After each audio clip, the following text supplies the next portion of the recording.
Hey guys, and welcome back to the Game Not Game podcast. My name is Green. With me, as always, is my co-host Zen from his channel Zen and Cyrene. How you doing, Zen? I am doing well. How are you doing today? Pretty well. I say his channel Zen and Cyrene, but Zen's branching out. He's also now on Curious Morsels, right? Yeah, Did I get that right? Yep, that's right. I haven't actually launched. Well, you see, this is the thing. It's super disorganized right now. But yes, you can search. You can Google search for Curious Morsels. Morsels and see my food videos or food video there. Eventually, I will do a proper launch with more videos and a blurb on it on my channel and stuff. But for right now, if you want a sneak peek, just head on over there later on. Oh, did I undermine your launch progress? No. I was just like. I set up all this stuff, basically, and I was thinking, well, you know what, I might as well do a thing with it, and then it just got a little out of hand. Originally, I was going to, put in at least 3 videos on the channel so that, it's not just a one-off thing. Sure. Yeah, I don't know, that's how every YouTube video or YouTube channel starts, though. It's just, you get one video, and then you get another one, and so on and so forth. Yeah. Yeah, currently Zen has reviewed 2 different kinds of ramen, one super shitty cheap one, and one extremely expensive and also kind of shitty one. I'm not going to... if you're going to go watch a video, I'm not going to say my verdict on those. Yeah, let's not... Yeah, spoiler alert, sorry.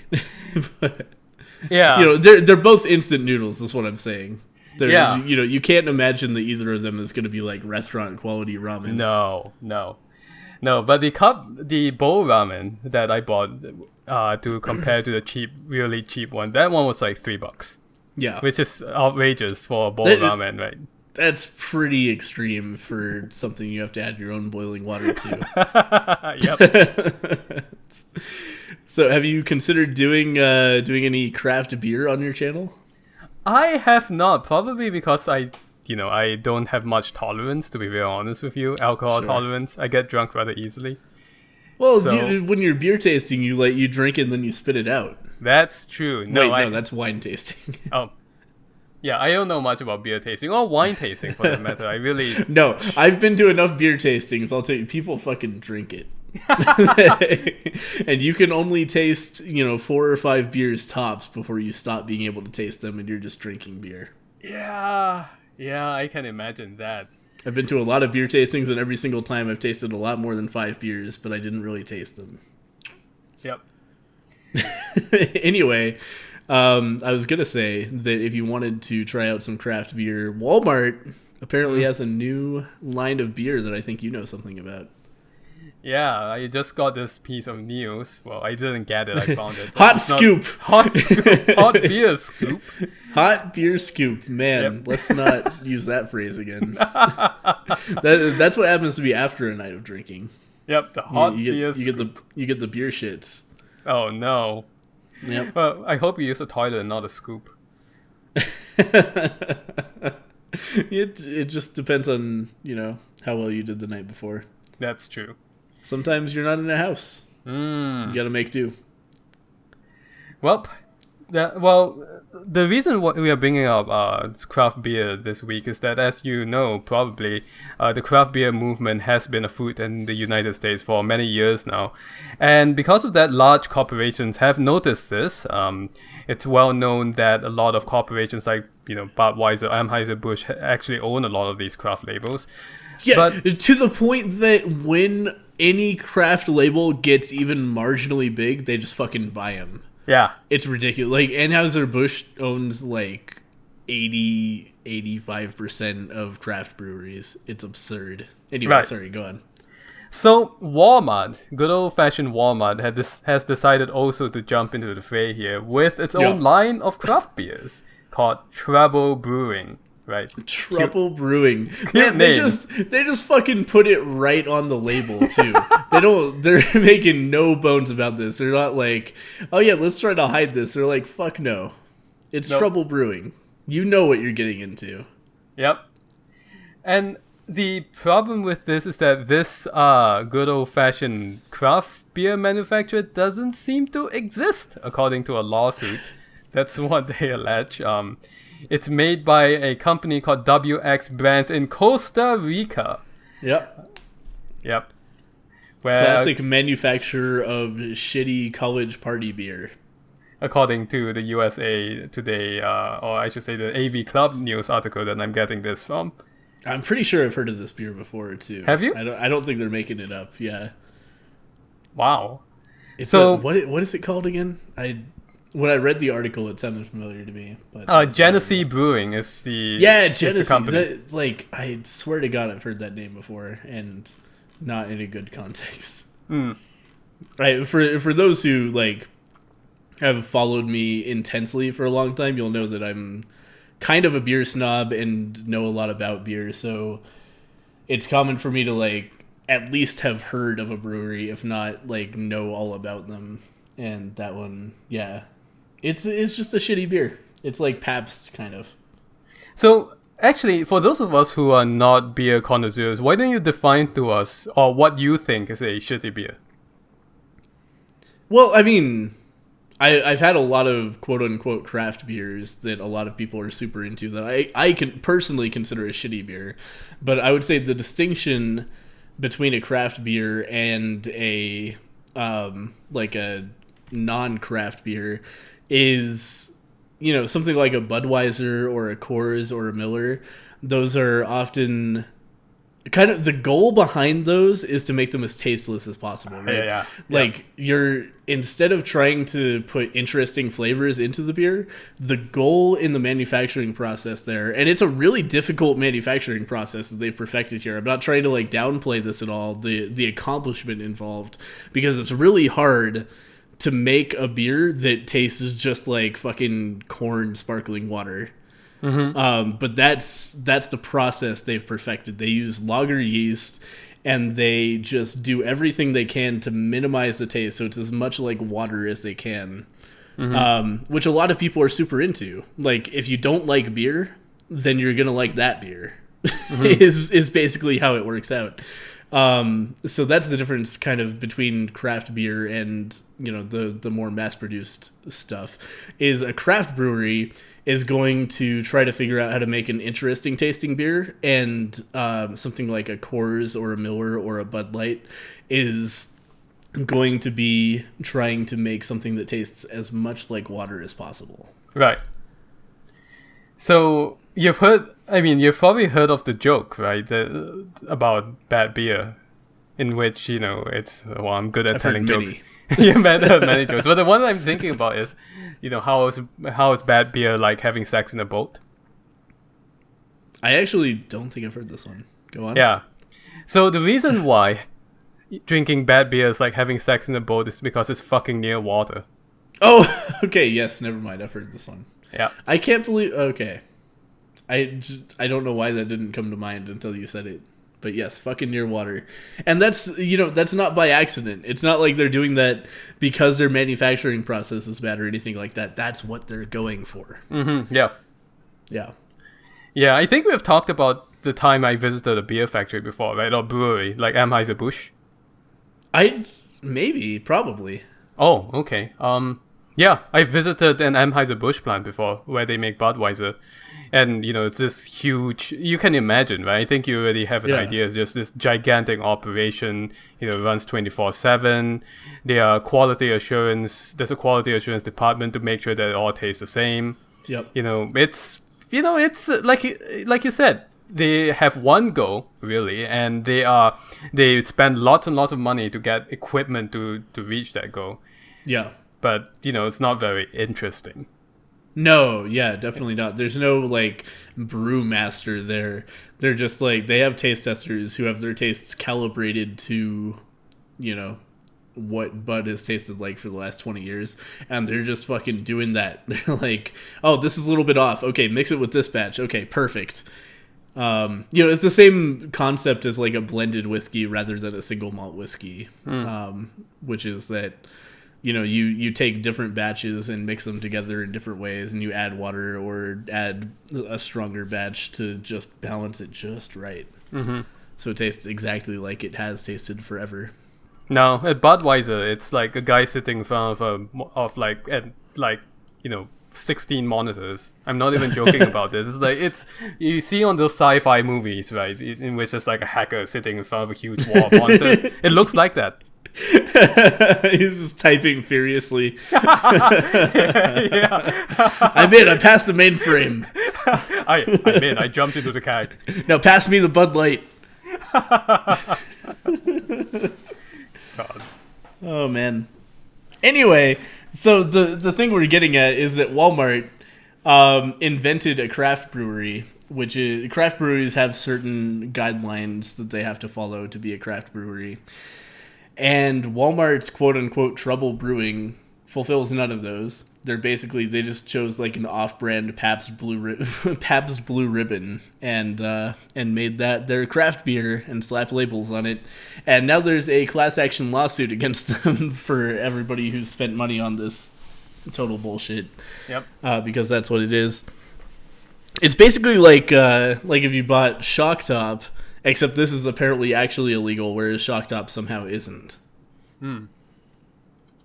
Beer jokes.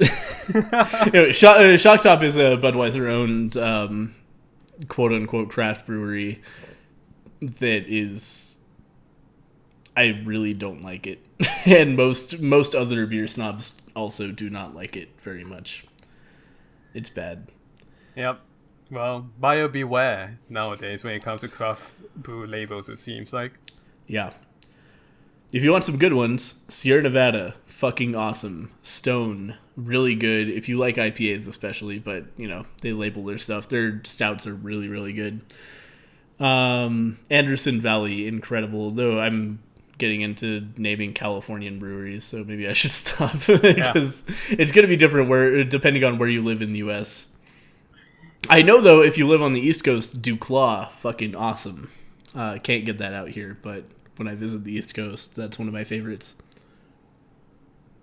All right, well, if you're a beer connoisseur, go out and check those labels. Mm-hmm. I'm sure beer connoisseurs fucking know about Stone true. Sierra Nevada, maybe even Duclaw. Right. Duclaw's a little more localized, though. Anderson Valley also, I think, pretty local. Right. But if you're in California, Anderson Valley... so good. Just earlier tonight, I had their oatmeal stout. Fucking really good beer. Man, you're making me want to drink beer, and I don't drink beer. I don't drink anything, really. I probably should. I've been saying this for years, but I just couldn't be bothered. I'm drinking wine right now. Ah. It's bad. I made some spaghetti sauce today, and no matter what spices I added to it, it just didn't quite taste like I wanted it to. And then it occurred to me, I need to put red wine in this. So I went out and got a bottle of cheap red wine, because you don't cook with expensive red wine. But the thing is, once you pop open a bottle of red wine, you gotta drink or use the whole thing, or it's just gonna go bad.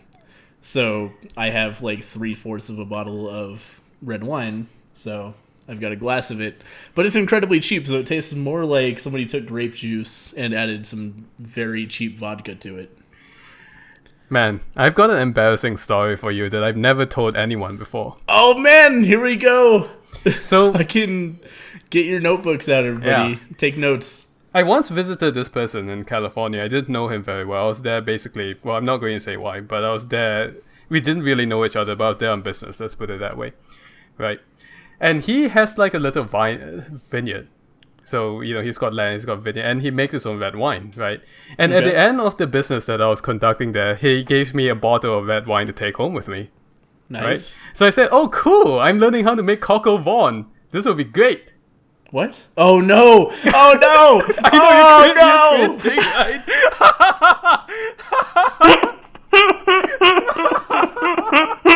I'm gonna take your nice fucking bespoke high-end bottle of wine and fucking toss it onto a fire and burn all the alcohol out of it. Yeah, I'm going to cook a chicken in your wine.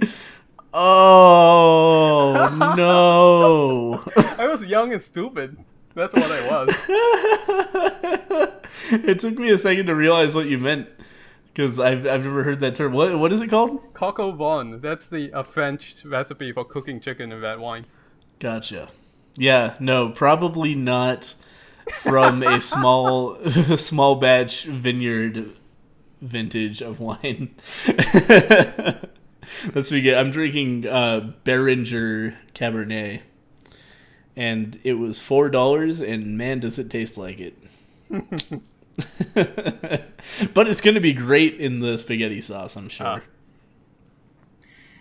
Alrighty. Let's see.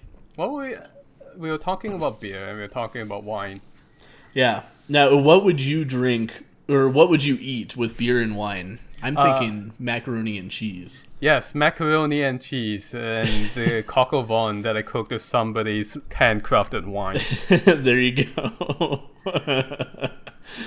Oh man! So we have both watched a making of an old '90s commercial for Super Mario Brothers Kraft macaroni and cheese, and man, for me anyway, it was a trip back in time. It was insane because when I was a kid, my mom would like tape VHS tapes of TV shows.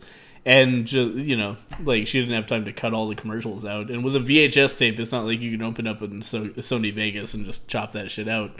So it's stuck there forever. I'm pretty sure I watched this Mario commercial over and over and over and over again when I was a kid. So I was really excited that there's a video going around of the making of that commercial, which is absurd. And did you ever see this commercial, Zen? I watched it just before we got on the call. But but as a kid, though. No, I never saw it because as a kid, I spent most of my time in Malaysia. And right. Yeah, I guess it wouldn't play there, huh? No, it wouldn't play there. The only time I would watch these commercials is on my yearly trips to the United States to visit my family here. Right. And then I would just watch all the cereal and bullshit commercials and just be fascinated by them. But I didn't see this particular Mario one. Yeah, or if you did, I'm sure it wasn't memorable enough to, Yeah, but for me, it's like, it's stuck in my head. It's the sort of thing, I just know it by heart because I watched that goddamn VHS tape over and over and over again. It's real good. It's just madness. Like, Mario fucking pops out of a pipe, and then he jumps under the Sea-oni, and he's just, like, swimming around, and there's an upside-down kid in a couch with a skeleton who's playing video games, and then he goes into this area with dinosaur bones, and then this kid, like, sticks out his tongue and eats a bowl of macaroni and cheese, but, like, the whole thing, like, he's a frog, and he just wraps his tongue around it and devours it. It's weird. It's crazy. It's so 90s. Yeah, I was going to say, because this is the era of Mario World, right? Yoshi was in the commercial. And yes, I think it is Super Mario World. Oh, man, the most 90s thing. Man. Well, I wouldn't say the most 90s. If you want true 90s, you have to look at something like the PlayStation and the Sega Saturn commercials. Those are like 90s until your ears bleed. But this is pretty 90s. It's extremely 90s. It was nuts. So it was really fascinating to be watching this this making of, because the way they did it was really interesting too. Because instead of like a comprehensive like voiceover telling us exactly what's happening, they're just showing all of the different frames that are overlaid, and there's a monotone narrator who's just like, under the Sea-oni, alternate color correction for under the Sea-oni. Mario splash into a Sea-oni. Mario swimming in Sea-oni. It's really good because they use all the terminology from the commercial, but it's also clinical. Yeah. And by the way, remind me if I haven't done it to put a link to this video in the description because it's worth watching. Yep. Yeah, it's really in your face, like all 90s commercials were with like kids. I remember there was one point in which a kid's mouth gets stretched open or something. Well, it stretches itself open. Just crazy 90s Yeah, stuff. that's the part where he sticks his tongue out and wraps it around a bowl and then like eats it. Yeah, exactly. Yeah, it's really good because they break it down how they did that. They have like the frame with the tongue on it and the frame with the kid just opening his mouth, and then they like mesh it all together, and then they have the frame with there's a bunch of pipes that come out and shoot out macaroni and sauce and shit into the bowl. It's really good. Oh man, I would have been so all over that as a kid, though. I think we discussed this in the last episode. I was just in love with Mario stuff. Yeah. Yeah. Yeah, I think we promised to talk about this last episode, if I remember correctly. I don't have a strong memory of it, but I left myself a note, and I remember at least touching on this. Did I talk about my Mario shoes? I don't think so. Yep, that's one of the things I made sure I got when I was here in the United States. Just nice. What? Oh, excuse me, what was that? I said nice. Oh, nice. Okay, you broke up for a moment there. Oh, sorry. Yeah, but yeah, I got Mario shoes. You know, I would eat Mario snacks if they had those. Just Nintendo everything. Watch Captain N religiously.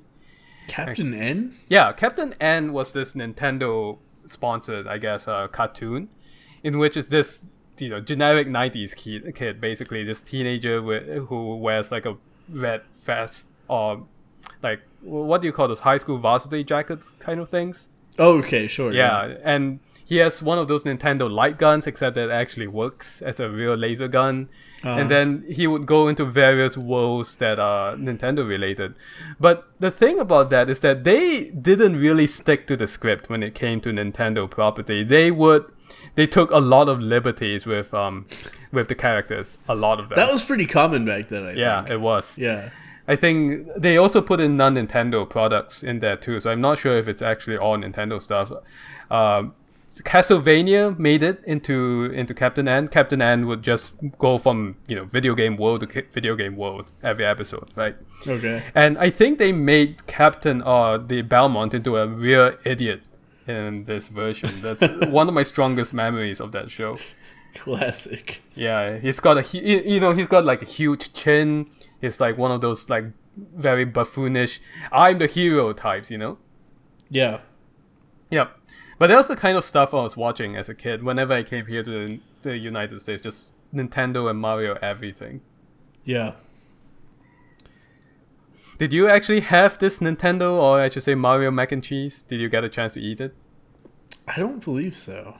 Yeah, I wasn't like...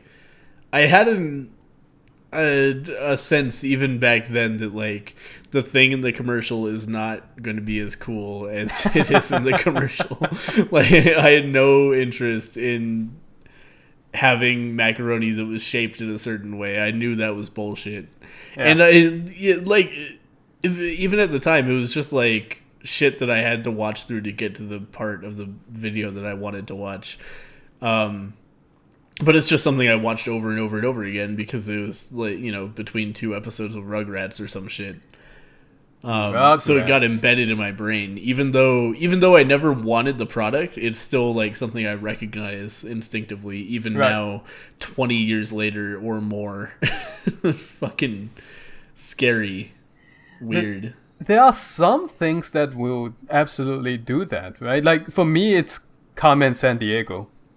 Mm-hmm. Yeah, the damn theme song for Carmen Sandiego is burnt into my head forever, I think. Oh, man. It's right on the tip of my brain, but I can't actually recall the theme song. It's something like, where in the world is Carmen Sandiego? Like, super deep voice or something. Yeah. I don't really remember that. But I loved watching that show. Wait, it was a show? Yeah, it was. Well, they made 2, right? So Carmen Sandiego, let me just back up here for those of you who are not familiar with it. It's really a show meant to teach geography. You know, you've got this international criminal of some kind. Her name is Carmen Sandiego. And there was this game show in which you had to, I think the kids on the game show had to make sure that they identify various states or countries. The concept was that you're chasing Carmen Sandiego through these countries, but really it's teaching or showing that these kids know the name of their countries, right? And I really like that show because there was a time in my life, or as a child, I was really interested in geography. Mm-hmm. So, wow, weird. I always hated it. You hated it? Yeah. No, I was incredibly bad at geography for my entire life. Ah, I see. Never at any point have I been like super confident in it. It's still, if I look at the middle of the United States, I'm like, I think that's Iowa. I'm not certain. Oh no. When it comes to U.S. geography, I'm real bad at it. Right? I think you know that. I told you before that I didn't know West Virginia was a state until like 2012 or something. That's pretty good. Yeah. Yeah, I thought South shit, Dakota in was 2012? Maybe I didn't either. I don't know. No, that's not true. Man, there are all kinds of things. Like, I thought South Dakota was in the South. Right? So, things like that. I could see how that's a mistake you could make. Yeah. It's like South Carolina, right? It's probably the same state. Yeah. And there were other things. I can't remember what other U.S. geography mistakes I made, but a lot of things. But when it came to international geography, I was pretty good at it. Interesting. Yeah, the international geography is where I'm still worst. Yeah. Like U.S. geography, I'm passable at now as a 27-year-old, but yeah, world geography is still hard for me. Oh man, I'm a U.S. citizen, right? I'm naturalized. All right. If they had asked me about West Virginia during my naturalization exam, I might not even be here talking about this now.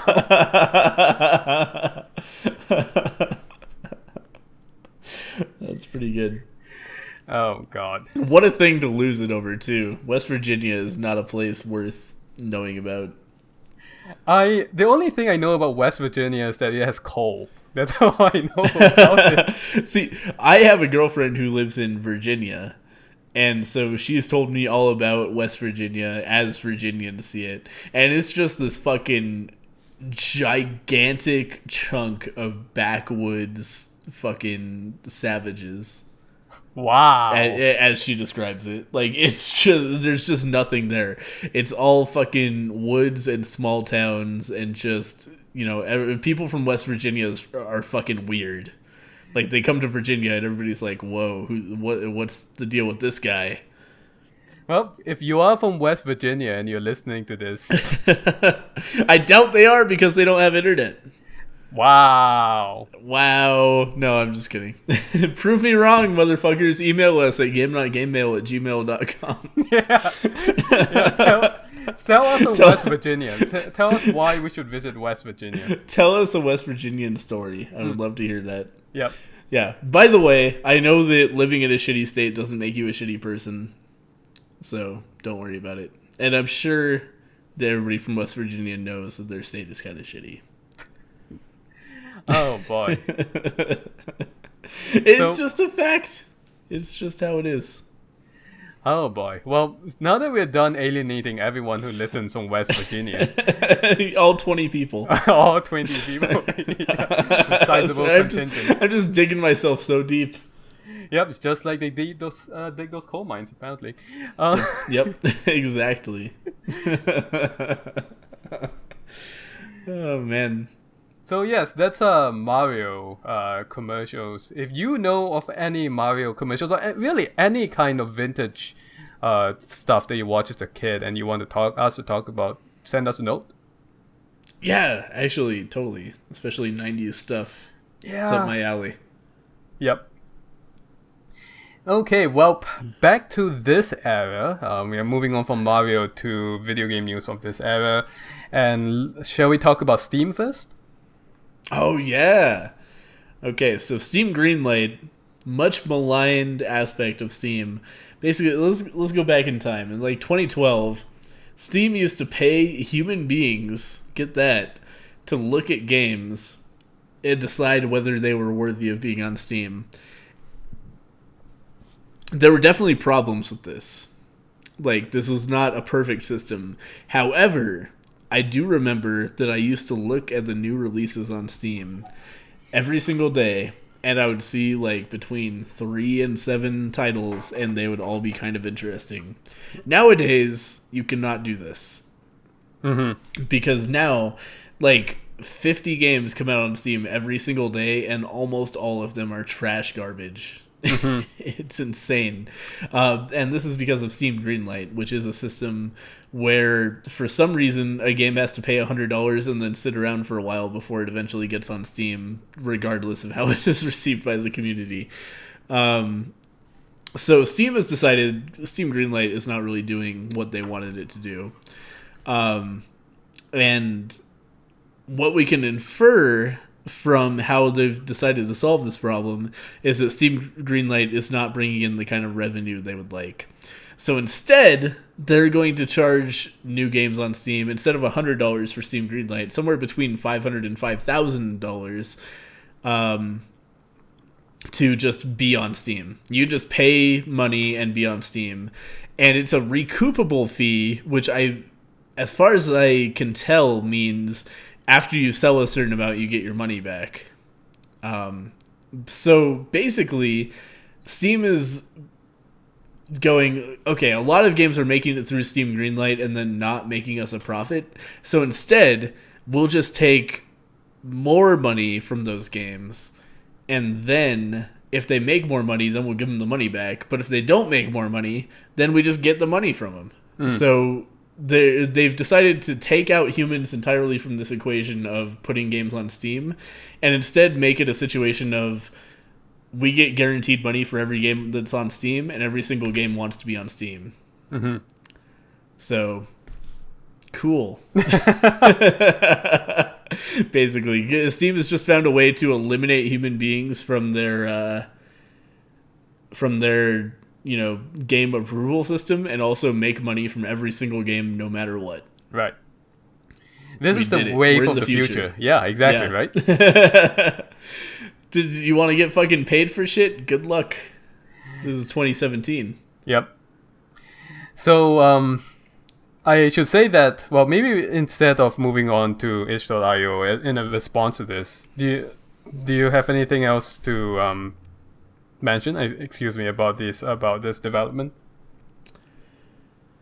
I don't think so. Yeah. Do you not have anything to mention about it? I don't. This is basically what it is. The only thing that caught my eye after that, is that Raw Fury, the publisher of games like Kingdom, and Goner, Kathy Rain, which you can get free on Twitch Prime now if you're a Twitch Prime subscriber. Oh, really? Yeah. Wow. Cool. That's I'm not sure if it's still there right now, but it was one of the bonuses if you're a Twitch Prime subscriber. They have offered to offset this cost for some indie developers that they pick. Nice. So cool. So they are a bunch of cool guys. I mean, they really are. Yeah. Raw Fury is great people. Yep. So that's I've known David Martinez, who is one of their PR guys for a very long time. Yeah. Yep. He's great. Yep. He actually streams sometimes. I watched him stream Castlevania 1 on his cool. He's got a CRT TV. He's got an original NES system. He bought the cartridge off of Amazon or something, and just had a fun time playing through it. And I really enjoyed it. He's a nice dude. Cool dude. Yeah. Yeah, he's really nice. He doesn't get a lot of people watching his stream, unfortunately, but unfortunately, he deserves more. But he'll get there. Yeah, he's also Northern Lions manager. Just that's true. You guys know if you don't know, but he's the kind of guy who streams, but he doesn't say things like "I'm going to," like he doesn't make use of his connections to boost the stream. He just does it because he wants to, right? Yeah, he just enjoys. This dude is a guy who enjoys collecting old school hardware and then just playing through it and having fun. Right. Not to say that using your connections is a bad thing. Certainly, using connections is a good thing in general. But what I'm saying is that he's not the kind of person who would disingenuously do something. He just truly enjoys what he does, and it shows. Yeah. Yeah, he's in a situation where he doesn't need to make money off of streaming. It's not his goal, I don't think. He's just having a good time. Yeah, David Martinez, he works for Raw Fury Games. Raw Fury Games is an awesome publisher. Yep. So and their games are really good too. Yeah, Kingdom is good. I haven't played Kathy Rain, but Goner is good as well. And they have a new game coming out, which I cannot remember its name, like Tormentor X something. I don't know if I've heard of that, actually. Yeah, I haven't gotten an email from David about that yet, but I think he tweeted about it. Cool. Well, maybe a future game of the week. Oh yeah, definitely. Knowing their record anyway. Okay, so the other thing I wanted to mention about Steam Direct, which is the name of this new platform, is that itch.io which is another game distribution platform that mostly specializes in indie games, or mostly it's indie developers that get on the platform. After that, tweeted saying that basically there's no need for any of these things when you come to our platform instead. There's no need for any like hooks. Just upload the game, right? Yep. I like that approach a lot because, well, it gives everyone a chance. Yeah, itch.io is great. Yeah. itch.io provides a much needed service. itch.io is also not a place where you go and look at the front page and go like, oh, I wonder what new games have come out on itch.io lately. Yeah. Because of the fact that they let anybody in at any time. So it's not a curation platform at all. And I think that's the better way to do it. Like Steam knows that they're big enough that there's no reason for them not to charge every developer for $500 for the fucking privilege of selling a game on their platform. But itch.io is just doing what needs to be done. They're distributing games and making what they can off of it. And it's great. itch.io is an awesome service. Mm-hmm. That said, anything can make it onto itch.io, right? And it's a fantastic... Literally anything. Yeah, it's a fantastic platform, but anything can make it on there. So I started following this Twitter account, which is really a bot that's hooked up to itch.io's API that tracks every single upload as far as I can tell. They've got 22,000 tweets, all right? And they tweet every time a new something gets uploaded on the itch.io. Which has to be like 50 times a day, if not more. It's something like that. I'm looking at the timestamps, and it actually is that, right? And I've seen some things. I'm looking at one that was released yesterday. It jumped out at me for obvious reasons. It's called Mr. Wanky Browser. Yes! Oh my god, I want that to just be like a fucking desktop assistant. Well, unless you worked at Pornhub or something, I don't think you will want that. Because I wish I could show you the picture with I'm going to copy the picture into your Skype right now. Maybe you can describe the picture for me. Okay. This is Mr. Wanky. Alright, so I'm looking at a man. He's leaning back. He's as if in ecstasy. There's a censored bar over his dick, but we can assume, especially from how far up his torso it goes, that he's got a giant penis erect. and Mr. Wakey is like covered in semen. Let me back up. The text Mr. Wanky is big orange letters, and it's just got ropes of silver something over it. Mm-hmm. Yeah, it's pretty good. Wanky Silver Dust. That's what it is. Wanky Silver Dust. Yeah, that's my father. You can call me Wanky Jr. Wanky Jr. That's also a game on itch.io. No, I'm kidding about that. Oh man, yeah, that's quite a thing. Yeah, itch.io. But you know what? I fucking appreciate a platform that's just like, no, you know what? We don't participate in any kind of vetting at all. You just put your shit on our platform. We're not going to advertise it for you, because that's kind of what Steam offered. And it used to be a big thing. Like if you got on Steam, it was like a big thing just right there. Right. Now, not so much anymore. itch.io makes no such promises. Like, we don't fucking promote your game. We're not an advertising company. We just host video games. Right. Which is great. Well, here's another one, which actually I might try to play at some point because it sounds wacky. Excellent. Dragon Tax Return Simulator 2015. It's you're filing paperwork for a dragon to pay taxes on its hoard. Yes, good. Yep. Okay, sure. And then there's also, quote unquote, which Naruto character are you? A Funteractive Quisperience. That guy needs to get in touch with Frack Feed. I know, right? I feel like there's a sponsorship in the making here.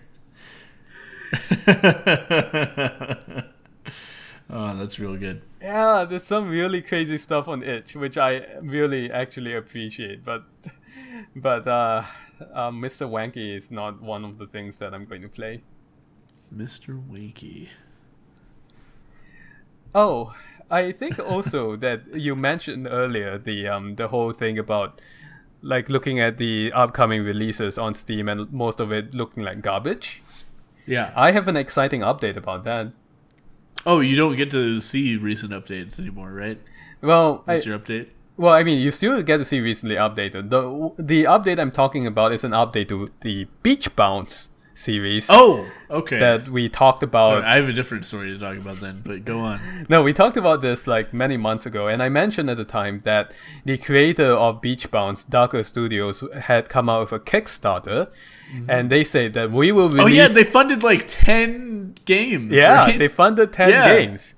And recently I was wondering where those games were. I think I might have even talked about this on the podcast recently. And they are actually in the upcoming list. They fulfilled their promise, right? Good. So to speak. The problem is that when you develop quote unquote, one game a month, or you're going to release them, I don't think they're going to be extremely long, right? No. So the first one on the list is coming out. Hopefully they're at least hard. I see what you did there. The first one on the list, it's coming out in less than a week, actually. It's called Beauty Bounce. It looks like they recycled all the characters on Beach Bounce, actually. Right. Well, it's a sequel, right? Oh my goodness. So the synopsis. Sorry, just to hear you say, "Oh my goodness," I'm just imagining what you're looking at right now. Well, unfortunately, I'm not looking at the screenshots, which are full of scantily clad women, as you can imagine. Right. What I'm looking at is the synopsis, the summary, and it's not written very well. It's good. The last part of it says it can be trying times in this ecchi visual novel.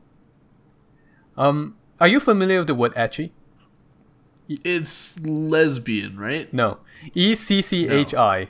Ecchi what is it? Means basically dirty. But not in a... But okay. Let's put it this way, okay? You know the word hentai, right? And hentai basically means pornographic, right? Right. Ecchi means kind of like not pornographic, but not clean either. It's kind of a step down in terms of its dirtiness. Okay. And it derives from the letter H. Ecchi. Like hentai, so it's ecchi. I don't know. It's a long story. Okay. So what is it? There is a word that means girl on girl, and I forget what it Yuri. is. Yuri. That's what I was thinking of. Yeah. Okay. Well, Yuri just means lesbian. I don't know if it means girl on girl specifically, but that's the term for... I mean... You're getting into pretty specific hair splitting there. I'm nothing if not a pedant. You should know this. It says... Basically, it says the features is a short but fun ecchi storyline and really selling that ecchi angle at this point. Yeah. And then multiple routes and endings to unlock. Beautiful anime girls, uncensored edition available as a free download. This is basically Beach Bounce. It's the same story as Beach Bounce, except that they're reselling it as Beauty Bounce because there's a beauty pageant in it. Good. I mean, yeah. Like, I remember we talked about this. Like, he was promising something absurd, like one new game per $10,000 or something, right? Yeah. Yeah. Yeah. And this is what happens. Yeah, this is absolutely what happens when you do that, because there's no time to develop anything, really. Yeah. Say you pay 3 people for a month. That's $3,000 a month per person. Yeah. A little bit more than that. For a full video game. Like, it's not going to be too much. 3 people is not a lot to develop a visual novel. No. I when I saw that, as you know, for a month, I was just wondering what the hell is going on. What are you doing? Like, there's no way. Yeah, it was absurd. Like, the way the Kickstarter was laid out was just set up to fucking make horrible stuff. Right. There's no way you're gonna get anything quality out of it because of the way the stretch goals worked. Right. But oh well. Well, here we are. It seems as though actually he has commissioned various developers, small developers, to do the actual development while he provides the artwork or publishes it. Right. So, well, that's what I'm saying. Yeah. Like, you have to pay those people. Yeah. to work. Yep. Yeah. Well, because like $10,000 a month, that's really easy to be like, wow, $10,000 a month, that's a shitload. And then you start adding more people, and it's like, oh, never mind. Yeah. That's like a normal wage or less. Yep. I will say also that in March, Bunny Bounce is coming out. That's already on the Steam upcoming list. And, hello? Hello? Yeah, sorry. I thought maybe you cut out for a moment there. No, I'm here. Bunny Bounce is the same resort, the same characters, but this time he's hallucinating that people have bunny ears. I'm not even joking about this. See, that's where it gets good. That's where you get like the fucking Rocky Horror Picture Show of Beach Bounce. God. You need to get a cult following. People are going to drop acid and then play Bunny Bounce. I'm sure that's going to happen at some point. Someone's going to get drunk. I sure hope so. Yeah. I really want to see that YouTube video. Same selling point, by the way. A short but fun, etchy storyline. So there you go again. And then beautiful anime girls, whatever. I should remind all of you at this point that there are at least 8 more of these coming, and one of them is called Baby Bounce, alright? Just as a reminder. Yeah, Baby Bounce is really when it's gonna get surreal. Yeah, I can imagine. I actually hope that there's I want to hope that there's this meta storyline, that it's very, there's something horrible going on beneath the scenes, and you can only piece it together after playing all 10 games or whatever, and then unlock the real truth of the Bounce games, in which it's like some guy like being tortured in virtual reality or something. I don't know.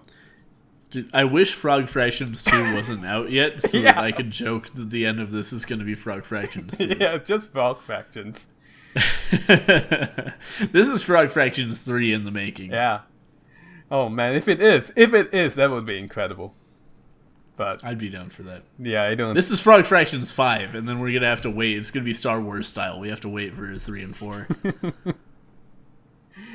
Oh god. So if you're interested in visual novels, and there are so many of them on Steam now, check that out. I guess they're going to be awful, so let me warn you about that. But it's coming. The Bounce series. It's coming. Yes. The Bounce series. Yeah. Usually the bouncing comes first, but hey. Yeah. Cool. We are at 46 minutes. 47 by my count. Oh yeah, 47 minutes. So do you want to move on to the game of the week? Sure, let's do that. Yep. So we played Saints Row 4, which is a GTA-like with crazy superpowers. What did you think, Zen? I only played about 2 hours of it, but I really enjoyed it, actually. And the reason I enjoyed it is because when I play these kinds of open world GTA games, the most fun I have with them is not actually, being the gangster or following along the storyline. It's messing around the world and seeing what I can get away with. Yeah. And totally. like trying to climb up to places that I shouldn't be at. And since the game basically tells you at the very beginning or close to it, saying, we're going to unlock all these things for you. You can jump like Spider-Man. You can run like, the Roadrunner from Wile E. Coyote or whatever. It just makes like bouncing around the world really fun. And I like that part of it. Yeah. Yeah, it's a fascinating game because, so let me go over the history of Saints Row, by the way, because we're on Saints Row 4 right now. Saints Row 1 and 2, as far as I understand, I never played them, but my understanding of them is that Saints Row 1 and 2 were basically just trying to be GTA, but low budget. And then Saints Row 3, they finally figured out, like, what if we just made GTA but fucking crazy and silly and bullshit? And that was really successful for them. So then they went to Saints Row 4 and they took it up a notch.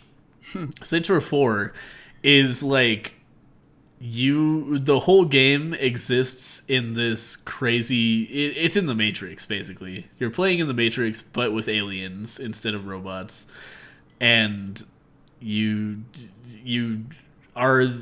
playing as Neo, and you get all these crazy abilities to like fly and super jump and super sprint and shit, which is really, it's so different from what you can experience in a GTA game that it makes it really interesting to me.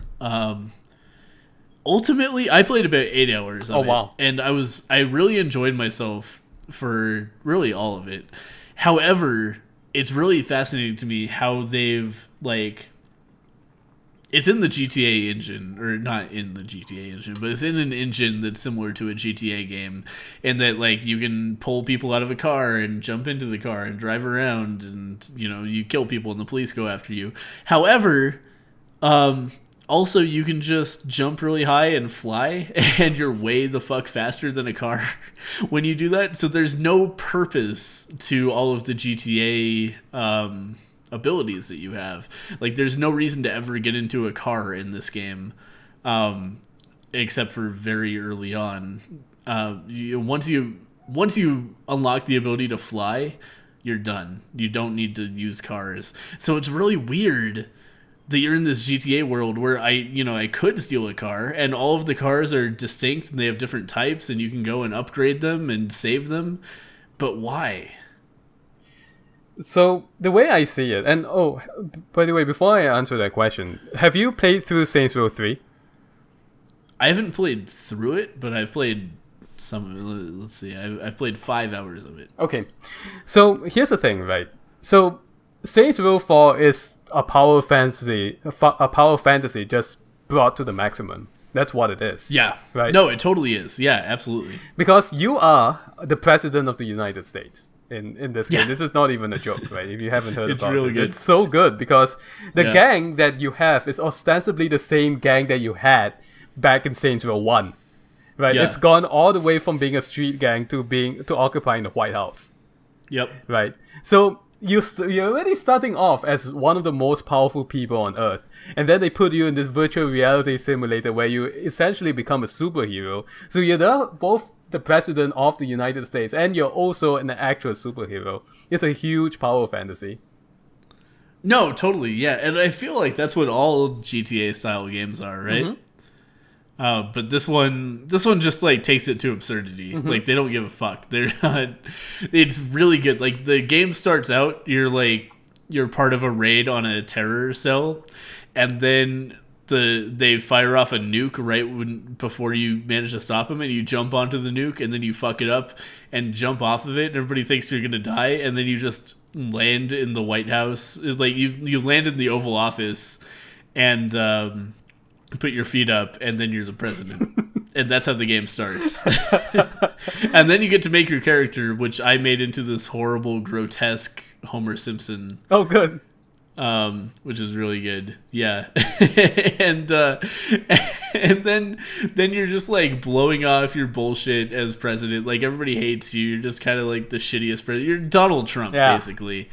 And then you're like, your press secretary is giving a speech, and they're like, why did the president say this stupid thing? And she's like, I don't know, but this sucks. And then aliens come and fuck everything up.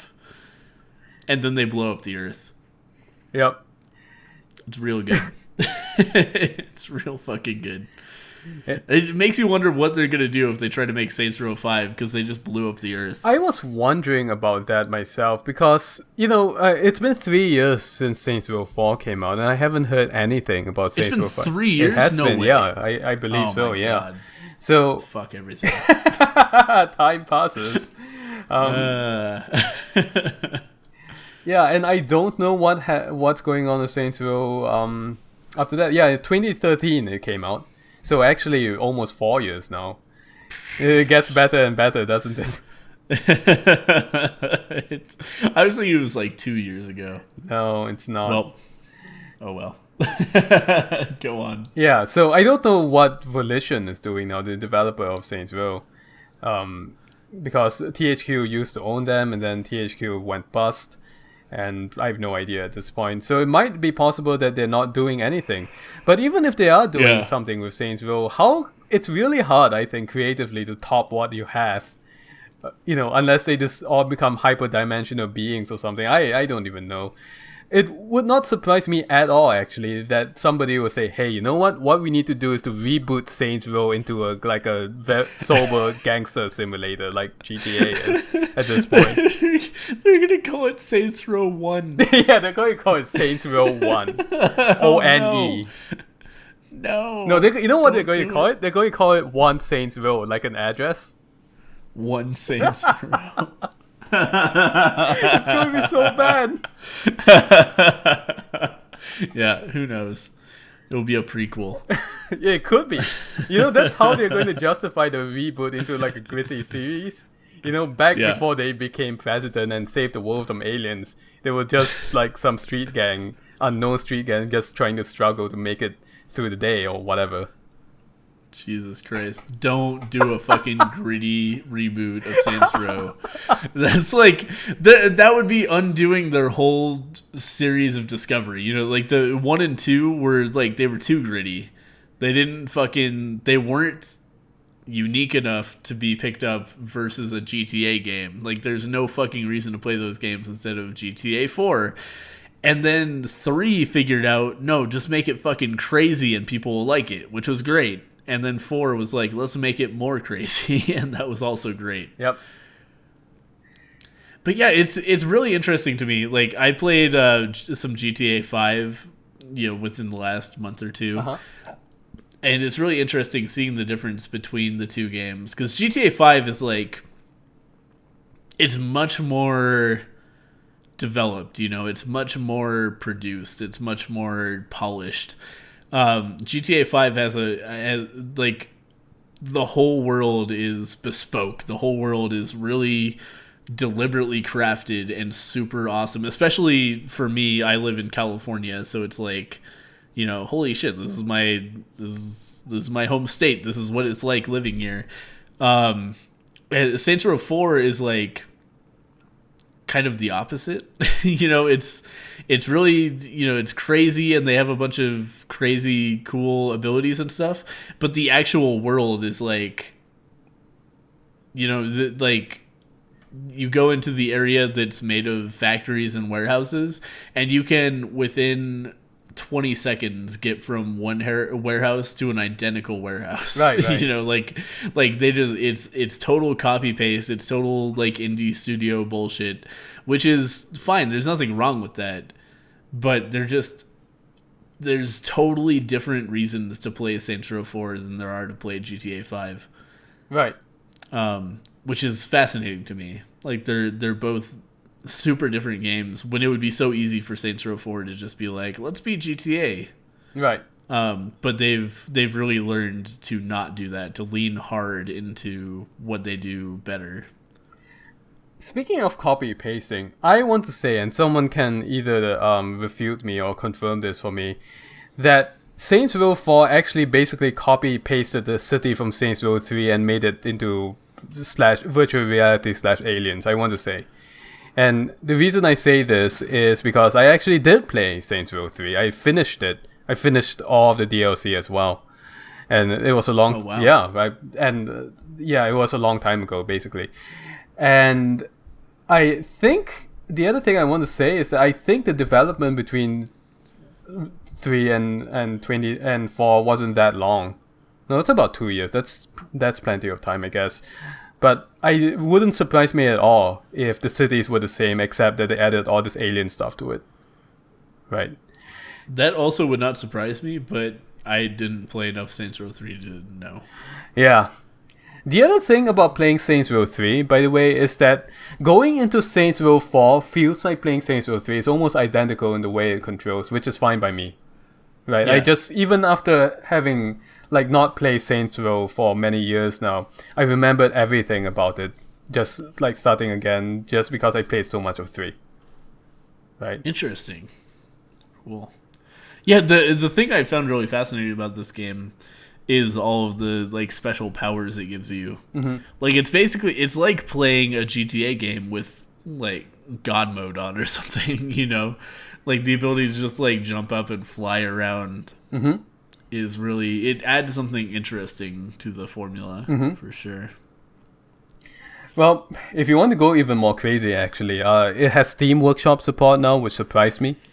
Oh man, I bet that must be nuts. Yeah, well, I don't see anything too nuts here, which is surprising to me. But this was a development that only happened in November, so 3 years after the game came out.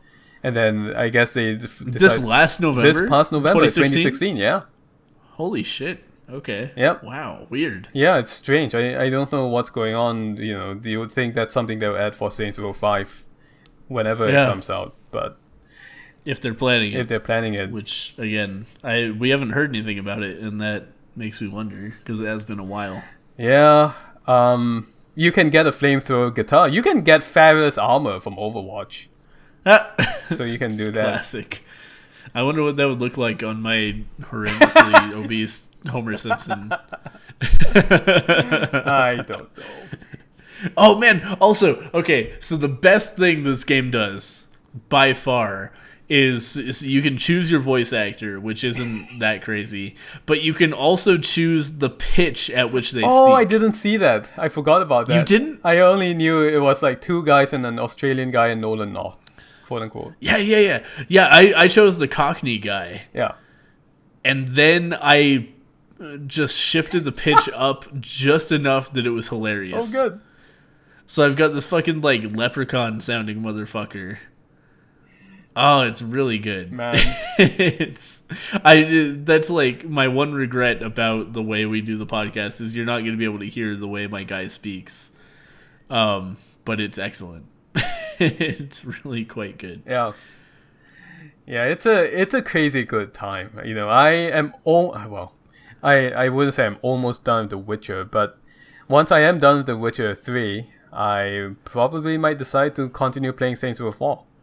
Actually, maybe. Also, the one other thing is, like, having played 8 hours of it, I will say that this game gets a little bit repetitive. Like, every single mission I've had so far has boiled down to, like, 3 different archetypes. Either I'm, like, killing all the guys, or I'm killing a boss, or I'm, like, stealing a car and taking it to a place. It doesn't, like, the missions are not very inventive. Which, again, like, I understand they didn't really have the resources to make a ton of unique missions like GTA does, but it's still, like, it stands out, especially after you've played for a while. I want to say also that this might have been around the time THQ was really in financial trouble, so they didn't get much support from THQ either. Right. Yeah, and I'm not trying to, like, cast shade on the game at all, but, like, I super enjoyed my first, I would say, 4, 5, 6 hours, and then after that it started getting a little bit stale, just because it was like, yeah, I've already done this mission, but it's reskinned, which is fine, because, like, 4, 5, 6 hours for a video game, that's fine. Right.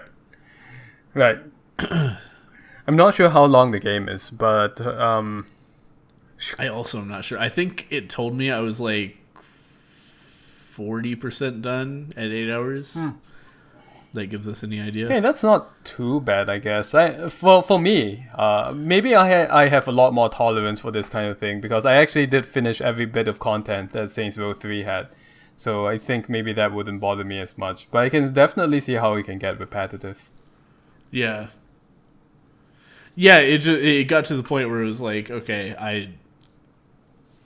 I've done this mission 3 times already, and that's fine, because I've played it. I didn't expect to play 8 hours of this, but I enjoyed myself enough that I did. Yeah, and that's, like, to me, that's totally worth it already. Saints Row 4 goes on sale routinely, and has also been in a couple of bundles, so it's not hard to pick up on the cheap if you're interested in it.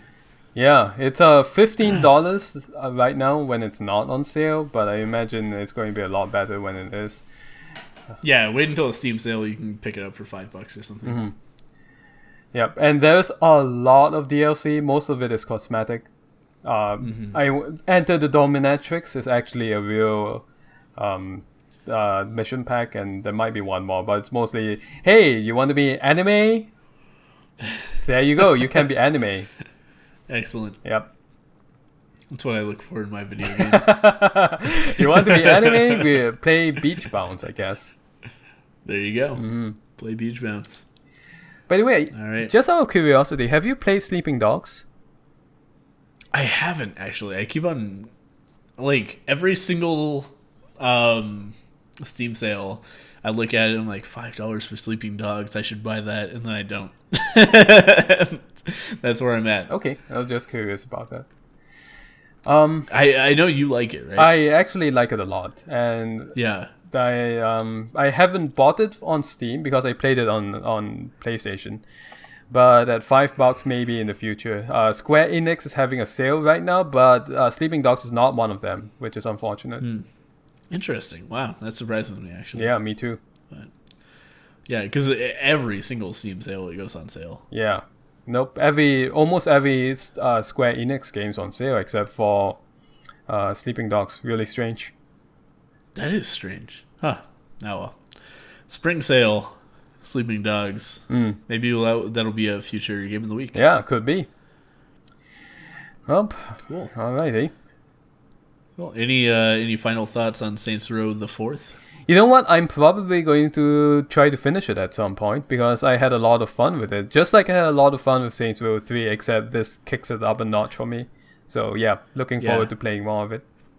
Cool. Yeah, I might even play more of it too. It's a really good time. Yeah. It's very funny. It's and just the way it allows you to move around the world is really cool. But anyway, that's Saints Row 4. That's this episode of Game Not Game. Thank you guys for watching. If you want to next week we're doing XCOM 2, right? Yes, we are. Yeah, XCOM 2 was the previous game of the month in the Humble Monthly bundle. XCOM 1 was a game that I liked a whole lot. XCOM 2 is a game that I tried to play right around release, and it was super laggy and fucked up. But I understand they've patched it up significantly, so hopefully that'll work well for me this time around. I love XCOM 1. It's a turn-based tactical strategy game, and if you'd like to play along with us, check it out. Yep. It's a good time. So we'll be talking about that next week over on Zen's channel, youtube.com/Zen and Cyrene. Make sure to get on over there. There's a link in the description, and that's where we'll be every other podcast. Yep. So get on over there, subscribe, and we'll see you guys next week. Yep. And you're on Green's channel right now. See, which social media platform should I hawk this time? Twitch.tv/Green1990. Why don't you go and check that out? There you go. I never stream, except I've been thinking about it lately, so maybe I'll stream. Yep. So if you don't want to miss that, go on over there, and we'll see you guys next time. All right, see you guys next week. Bye. Bye, everybody.